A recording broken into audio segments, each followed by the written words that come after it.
বিলোনিয়া শহরে একের পর এক বেড়ে গেছে চুরির ঘটনা। পুলিশি টহলদারি নিয়ে উঠছে প্রশ্ন। এবার বিলোনিয়ার বিশিষ্ট আইনজীবী শ্যামল মজুমদারের বাড়িতে চোরের হানা। শুক্রবার রাতের আঁধারে চোরেরা ওনার বাড়ি থেকে নিয়ে যায় দুটি জলের মোটর পাম্প সহ জলের বালতি। ঘটনাটি ঘটে বিলোনিয়া ১ নং টিলা এলাকায়। ঘটনাটি বাড়ির লোকজনের নজরে আসে শনিবার ভোর রাতে।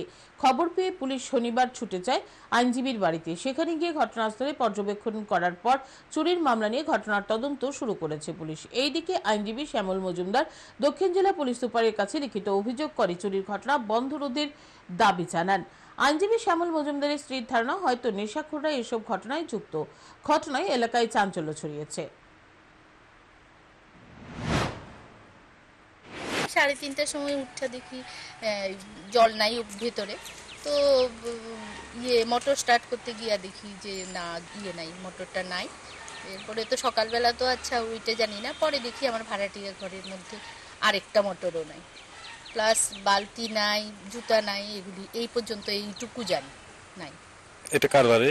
শ্যামল মজুমদারের বাড়ি। কি করেন উনি? অ্যাডভোকেট।